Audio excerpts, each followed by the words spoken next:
एक के बाद एक दो चिट्ठी के सोशल मीडिया पर वायरल होने के बाद पुलिस प्रशासन में हड़कंप मच गया। चिट्ठी में जींद के एसपी पर यौन शोषण का आरोप लगाया। डीएसपी और एसएचओ पर भी गंभीर आरोप लगाए गए। इन आरोपों के बाद सबके जहन में चिट्ठी को लेकर सवालों की बाढ़ आ गई। आखिर कौन है वो जिसने ये चिट्ठी सोशल मीडिया पर पोस्ट की? किसने ये चिट्ठी लिखी? किसने एसपी, डीएसपी और एसएचओ पर आरोप लगाए?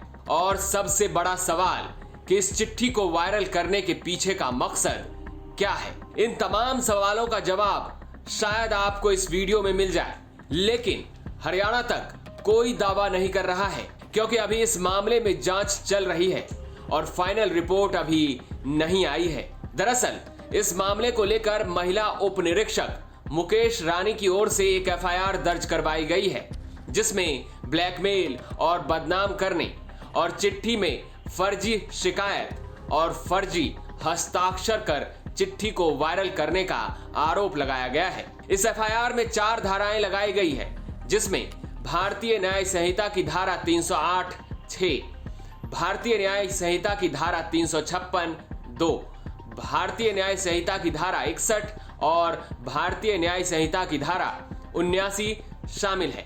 इस एफआईआर में लिखा है, मेरे संज्ञान में आया है कि 2 दिन पहले Jind breaking news social media channel पर एक्सटॉर्शन और बदनाम करने की नियत से चैनल के एडमिन द्वारा अन्य व्यक्तियों के साथ मिलीभगत करके एक सोची समझी योजना के तहत एक योजनाबद्ध तरीके से जींद महिला पुलिस कर्मियों के साथ अभद्र व्यवहार तथा यौन शोषण की शिकायत से संबंधित झूठी पोस्ट की गई है, जिसमें मेरे और अन्य उच्च अधिकारियों के खिलाफ झूठे आरोप प्रत्यारोप लगाए गए हैं तथा जिस संबंध में पुलिस अधीक्षक फतेहाबाद महोदया द्वारा जांच भी की जा रही है। दैनिक समाचार पत्रों के माध्यम से मुझे पता चला है कि जांच के दौरान शिकायत में दर्शाए गए प्रत्यक्ष और अप्रत्यक्ष 19 महिला पुलिस कर्मियों की पूछताछ से शिकायत में लगाए गए आरोपों से संबंधित कोई साक्ष्य सामने नहीं आया है। इसके बावजूद भी उपरोक्त संबंध में मेरी और अन्य किसी भी महिला पुलिसकर्मी की लाज को ध्यान में न रखकर तथा कानूनन प्रतिबंधित होते हुए भी दिनांक 27/10/2024 को इसी चैनल के एडमिन द्वारा पुनः इसी प्रकार की एक और पोस्ट की गई है, जिसमें फिर से उसी तरीके से मेरी और अन्य महिला पुलिसकर्मियों की लाज को ध्यान में न रखा जाकर मनगढ़ंत आरोप प्रत्यारोप लगाए गए हैं, जबकि इस संबंध में पहले से ही जांच उच्च अधिकारियों द्वारा की जा रही है। इसके अतिरिक्त विश्वसनीय सूत्रों से यह भी पता चला है कि उपरोक्त संबंध में 2 दिन पहले जो दरखास्त पोस्ट की गई थी उस पर किसी के हस्ताक्षर नहीं थे, जो कुछ अंतराल पर ही महिला पुलिस कर्मियों के फर्जी हस्ताक्षर करके दूसरी शिकायत पोस्ट कर दी गई।